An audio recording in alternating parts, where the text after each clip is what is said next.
Assalamualaikum warahmatullahi wabarakatuh. Jumpa lagi dengan Supriyanto Cah PCT Channel, teman-teman.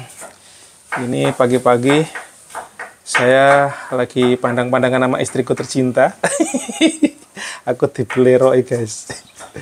Gila, aku habis angkat barang-barang udah ngap-ngapan dikit sambil duduk aja, tapi sambil melanjutkan karena semalam masih penasaran saya sampai jam setengah 12-an. Nonton drakor tapi malah terkapar, nggak bisa melek lagi ya wis. Tapi bersyukur tadi pagi saya bisa bangun lebih pagi, jadi masih bisa lebih awal. Dan ini lanjut lagi jam piro lagi, Bun? Jam 7 lewatan untuk melanjutkan supaya moodnya positif. Saya nonton lagi nih. Teman-teman ada yang nonton ini nggak? Mungkin ada yang unik. Queen of Tears, berbes mili mulu. Kenapa saya suka drakor? Drakor ini salah satu film yang saya udah lama banget udah nggak nonton juga sih, udah berapa lama ya nggak nonton itu. Sini kambuh lagi. Sebenarnya yang saya cari adalah mencari supaya emosi saya tetap stabil, supaya bisa berpikir lebih nyoy lagi. Karena kadang-kadang butek, guys, nggak punya ide-ide apa gitu. Dengan nonton ini, salah satu yang tak perhatiin di Queen of Tears ini adalah dunia bisnis yang dibangun dari zero, tapi ternyata juga banyak yang pada saat udah tinggi, banyak orang-orang yang mau merebutnya lah kayak gitu. Ini luar biasa. Kakeknya ya, Bun, itu bangun bisnis dari nol ya. Jadi salah satu perusahaan terbesar lah di sana gitu. Nah, dari tukang sol sepatu.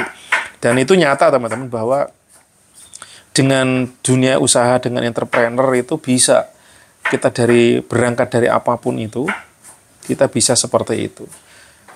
Jadi karena di dunia bisnis itu bisa terjadi percepatan yang di luar nalar menurut saya.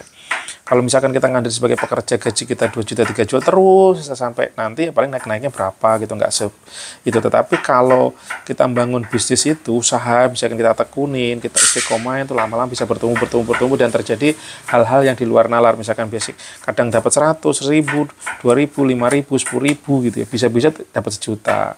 Bisa jadi dapatnya kecil, tapi bisa dapat 2 juta, 10 juta bahkan, tapi bisa hancur gitu. Jadi terjadi bisa hal-hal yang di luar nalar itu bisa terjadi, entah itu jatuh atau naiknya bisa ke atas. Dan contohnya di salah satu film ini tetap ada pembelajarannya bahwa membangun usaha memang tidak mudah gitu. Dan ini ratunya, Queen itu nama perusahaan ya? Iya. Si bintang utamanya yang cewek siapa namanya? Hai-In ini juga salah satu pemimpin yang tegas, yang visioner, yang nggak pokoknya pola pikir bisnisnya lalu saya rasa memang butuh ketegasan sebagai seorang pemimpin. Tapi satu sisi dia percintaannya agak ruwet karena komunikasinya aja sebenarnya problemnya, Ibu ya. Iya. Jadi rasa sayang tidak bisa diungkapkan apa nggak bisa berjujur-jujuran lah, mencintai, menyayangi, tapi satu sisi ya udah tontonan dewi, teman-teman. Ini saya udah episode ke berapa nih? 11 sampai berapa, Bun? Nggak tahu. 11. Sampai 16 endingnya. Iya. Oh, berarti bentar lagi dong. Jadi karena sebenarnya kayak drakor ini juga mengangkat cerita-cerita kehidupan Korea seperti ini gitu. Karena film itu merepresentasikan areanya, guys, negaranya seperti apa. Walaupun memang alur cerita dibuat, tetapi sebenarnya basically-nya, dasar-dasarnya ya kehidupan realitasnya seperti itu. Suatu negara, suatu bangsa itu bisa terrefleksikan di film. Ya misalkan kayak refleksi film apa, Bun? Barduya, horor. Badarui ya, gitu kan. Badarui itu mengangkat cerita mistis yang ada di Pulau Jawa. Bagi penari yang membakar-bakar dupa, yang penuh dengan mistis kayak itu. Sebenarnya ya cerita itu realitas yang ada di kehidupan bangsa kita, teman-teman. Ada di area-area Jawa Timur, ada itu kan masih bekas Majapahit, bekas Singosari yang masih ada kayak gituan gitu. Walaupun memang ada bumbu-bumbu yang enggak nyata, tapi cerita itu ada di benak-benak pemikiran masyarakat kita, teman-teman. Itu yang saya lakukan pagi ini, dan ini saya skip sebentar untuk bikin cerita-cerita seperti ini guys. Jadi selalu ada pembelajaran yang kita dapat, yang saya dapatkan lah kok kita. Yang aku dapetin dengan nonton begini. Jadi bukan sekedar nonton, karena dengan nonton membangkitkan emosi dan ada hal-hal yang saya bisa ambil. Contohnya ya tadi kayak bagaimana membangun bisnisnya, membesarkannya. Dan salah satu kayak gini kan udah sistemnya udah bagus sekali. Terus salah satunya di Korea ini para aktor aktrisnya ya bun, mereka juga selalu mempromosikan produknya Korea. Contohnya apa? HP nggak ada, mereka menggunakan iPhone. Bener ya bun? Dia tuh Samsung. Sampai aktor aktris Queen of Tears, HP-nya nggak ada yang menggunakan iPhone. Karena apa? Karena mereka menggunakan budaya itu sebagai bisnis. Jadi menggunakan K-pop, ini termasuk K-pop? Korean Dharma? Bukan ya? K-pop itu lagu musik. Kalau ini drakor, drama Korea, ini sebagai bukan cuman masalah filmnya, tetapi justru mereka menggunakan jadi industri ya. Industri film yang di situ justru bisnisnya berputar luar biasa. Saya rasa negara kita, saudara-saudara kita yang berkecimpung di dunia perfilman, itu justru peluangnya luar biasa. Indonesia aku rasa bisa kok kemampuan untuk membangun seperti ini. Ya nggak bun? Karena Indonesia itu penulis-penulisnya banyak sekali yang memang berkualitas dan bagus gitu ya.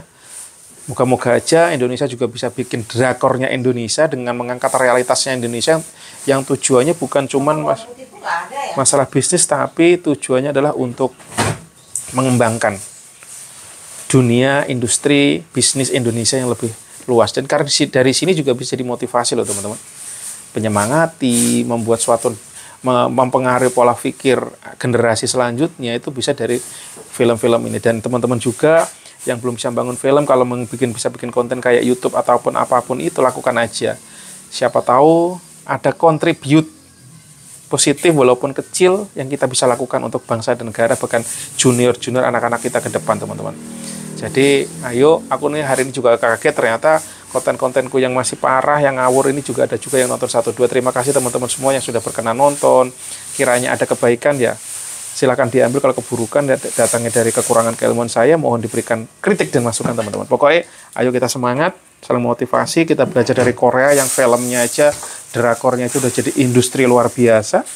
Bahkan di mana-mana sampai ke luar negeri itu banyak banget peminatnya. Karena memang salah satu hal yang saya lihat, konten dari drakor pertama gambarnya bagus, quality gambarnya bagus, suaranya bagus, terus pembuatannya tuh bener-bener serius, ya nggak bun? Kayak, alat-alatnya kayak gini nih, misalkan membangun kayak bisnisnya tuh kelihatannya luar biasa banget, luxury-nya tuh kelihatan banget. Jadi seriusnya ada gitu. Dan bayangkan bikin 16 episode kayak sinetron, tapi kualitinya udah kayak Hollywood lah. Udah bener-bener kayak film-film bioskop yang keren sekali. Modalnya juga bukan modal ecek-ecek, yang pasti kualiti hasilnya pun luar biasa. Dan salah satu kekuatannya dia menurut saya, dia bisa mengaduk-aduk emosi penonton. Pada saat si pemainnya nangis, sedih, ya saya pun juga suka berbesmili ke bawah, karena memang saya sangat mudah banget tersentuh oleh hal-hal seperti itu teman. Basically-nya saya tuh mudah banget tersentuh dengan kondisional, dan mereka sangat-sangat banget bisa menyentuh itu guys. Saat mereka tertawa, saya ikut tertawa. Saat mereka menangis, saya ikut menetekkan air mata. Dan itulah di situ salah satu keunggulan dari si drakor. Bahkan saya bermimpi saya bikin konten pun teman-teman di YouTube kayak gini, kalau bisa mimpinya someday bisa seperti itu. Saya yakin kalau saya bisa mimpi seperti itu, viewernya akan meledak. Gimana bun? Tertantang? Bunda belum tertantang guys. Beliau anak broadcasting belum tertantang nih dari industri perkontenan. Ayo kita gaspol, moga-moga Bunda terbuka mata hatinya untuk bikin konten-konten yang maha dahsyat, yang viewernya akan meledak dan akan jadi source untuk bisa modal untuk traveling keliling Indonesia dan naik haji semuanya teman-teman. Dan siapa tahu nanti kita bisa bikin drakornya Indonesia. Kalau namanya drakor ya bukan Indonesia ya. Indonesia apa? Kalau Korea, Drandu. Drandu, kita bikin Drandu ya teman-teman. Drandu, drakor Drakor lagi, drama Indonesia, Draindo. Kita bikin Draindo versi Indonesia ya, Draindo. Kalau drakor kan drama Korea, ini drama Indonesia, Draindo. Sekelas Raffi Ahmad aja belum bikin ya. Ya siapa tahu peluang kita ambil ya teman-teman. Oke ya.